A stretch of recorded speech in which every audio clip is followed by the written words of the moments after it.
రాష్ట్ర మంత్రిగా హ్యాండ్లూమ్ శాఖకు పనిచేసిన తదనంతరం వచ్చినటువంటి పార్లమెంట్ లోకసభ సాధారణ ఎన్నికలలో ఒక యువకుడు బీసీ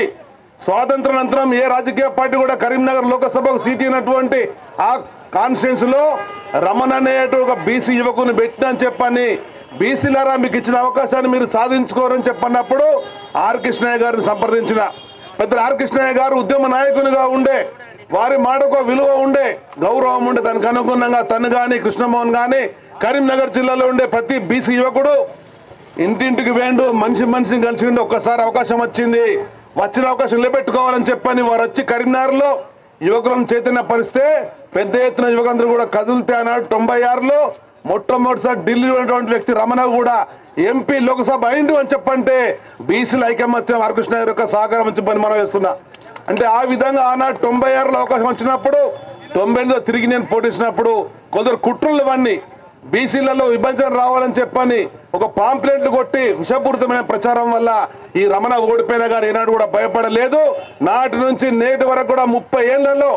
ఎమ్మెల్యే మంత్రి MP khadi board chairman TDP state president ఇవాళ బీఆర్ఎస్ పార్టీ కేసీఆర్ గారి యొక్క సహకారంతో ఎమ్మెల్సీ కాగలిగిన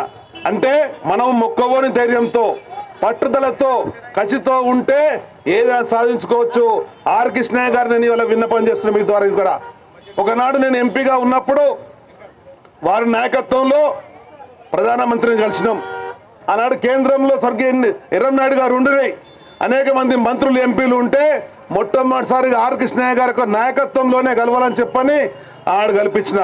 ఇవాళ అదృష్టవశాత్తు వారు ఆనాడు వైఎస్ఆర్ సిపికి వెళ్ళి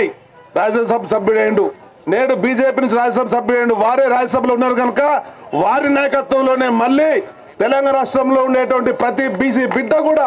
ఐఏఎస్లా ఐపీఎస్లా నువ్వు ఏదా వ్యాపార వస్తునువా నువ్వు పారిశ్రామికవేత్తవా రాజకీయ నాయకునువా అది తర్వాత నువ్వు బీసీ బిడ్డగా వారి నాయకత్వంలో పోదాం ప్రధానమంత్రికి వెళ్తాం పెద్దలు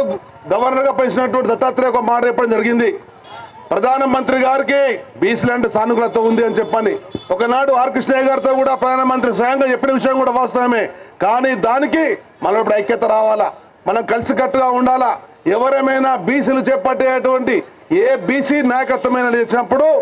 రాజకీయ పార్టీలని బయట పెట్టాలి బీసీ బిడ్డగా పోవాలి ఆ యొక్క ఉద్యమాన్ని బలోపేతం చేయాలి దానికి అనుగుణంగా తెలంగాణ ఉద్యమంలో సబ్బండ వర్గాలు ఏ విధంగా ముందుకు వచ్చి తెలంగాణ సాధించుకున్నారో ఈ బీసీలకు సంబంధించినటువంటి రిజర్వేషన్లే కానీ కాంట్రాక్ట్లే కానీ ప్రభుత్వం ఇచ్చినటువంటి హామీలన్నీ కూడా అమలయ్యే విధంగా న్యాయపరమైనటువంటి వార్తక విధంగా కూడా ఐకమత్యంగా ముందుకెళ్దామని చెప్పని జరగబోయేటువంటి పార్లమెంట్ సమావేశాలలో బీఆర్ఎస్ పార్టీ అధ్యక్షుడు నేను పెద్దలు కేసీఆర్ గారిని అదేవిధంగా వర్కింగ్ ప్రెసిడెంట్ అయినటువంటి కేటీఆర్ గారు కలిసి మా రవిచంద్ర ఖమ్మంకి వెళ్ళి ఉన్నాడు ఆయన ద్వారా మనం గలం విప్పుదాం ఏ అసెంబ్లీలో అయితే మనం బీసీ బిల్లుకు సపోర్ట్ చేసినామో ఆ బీసీ బిల్లు 9th షెడ్యూల్లో పెట్టవలసిందే బీసీలకు న్యాయం జరగవలసిందే రాష్ట్ర ప్రభుత్వం ఇచ్చినటువంటి ఎన్నికలలో కామారెడ్డి కృషి ఉందో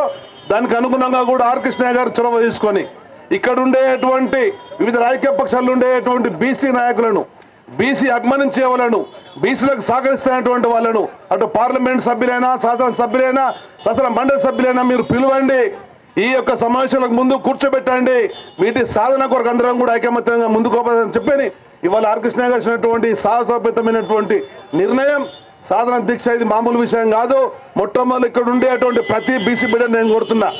ఇవాళ ఉండేటువంటి పరిస్థితులలో ప్రతి బీసీ వ్యక్తికి ఇటువంటి అంశాలు ఉన్నాయని చెప్పని వీటి ద్వారా నీవు కానీ నీ కుటుంబం కానీ సమాజంగా ఎదుగుతాయని చెప్పనేటువంటి తోటి వాళ్ళ పట్ల మనం ఈర్ష్యపడే లేదు తోటి వాళ్ళు ధనవంతులైనరా తోటి వాళ్ళు భూస్వాములైనరా తోటి వాళ్ళు పారిశ్రామికవేత్తలైన కూడా అపోహ అవసరం లేదు కానీ మనం ఎదగాలని చెప్పనేటువంటి ఓ సత్సంకల్పం రావాలా